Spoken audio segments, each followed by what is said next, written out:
Kaya ako nagtanong, Mr. Speaker, distinguished colleague, kasi ganun ba talaga ang gastusan Batangas? Matanong ko po yung ating kasamahan, magkano po ang ginastos niyo sa eleksyon? Actually, mas mababa ang gastusan actually sa Batangas kaysa sa ibang mga probinsya. At kung bubuksan natin kung saan ang pinakamataas, balita ko, nasa ibang mga rehiyon ng ating bansa, hindi masyadong mataas ang Calabarzon. Di ba, Kong JJ? Hindi masyadong mataas sa atin sa Batangas o sa Quezon. Pero, Maybe the honorable... ang punto ko ay hindi para buksan ang ginagastos ng mga politiko sa mga eleksyon. Ang punto ko ay bakit ang isang kontraktor ay gagastos para sa mga politiko. Kung election spending ang bubuksan natin, hindi tayo matatapos ngayong araw.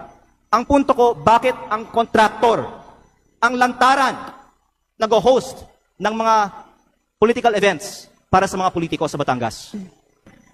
Gusto ko lang malaman dahil sinabi niya mas mataas ang gastusan. Magkano po bang ginastos mo sa eleksyon mo? Actually, nasa Facebook po, namimigay ako ng libreng school supplies, ng libreng bigas pag may kalamidad, ng Christmas package, lahat po yan, personal ko pong gastos pag walang eleksyon. Magkano po?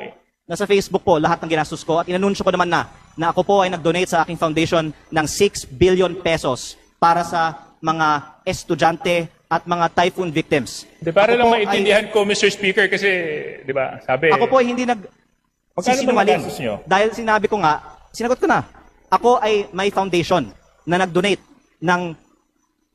Ako ay may... So yung foundation niyo yung gumastos sa kampanya ninyo na 6 na bilyon? Tama po ba yun? Hindi po. Ang sinasabi ko, ako ay may foundation na nagbibigay ng school supplies at bigas at relief So yung goods. foundation po niyon ay yun ang nagamit na Hindi yan paraan ginastos ko sa kampanya. Kasi patuloy akong namimigay pa ng tulong after sa the aking campaign. distrito. Opo.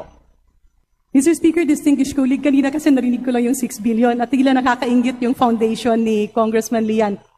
Yung foundation niyo po ay namimigay ng tulong at ang 6 billion ay nanggaling po sa inyo. Opo, at wala pong contractor na nagbibigay sa akin ng suporta para sa eleksyon. You Yun ang want punto 1 ko. minute, honorable members, please wrap up. So, Mr. Speaker, may I reiterate, ang 6 billion po ay donasyon nyo. In cash and shares, at hindi ko po natapos pa ang aking bigayan. Tuloy-tuloy ang libreng serbisyo medikal. Nakaraang linggo, nagbigay po tayo ng libreng serbisyo medikal sa medical mission sa aking distrito. Meron din tayong relief goods na inihahanda para sa darating na typhoon season. At kahit walang eleksyon, natutuwa lang ako na mamigay ng pera na alam ko ay galing sa malinis na panggagalingan. At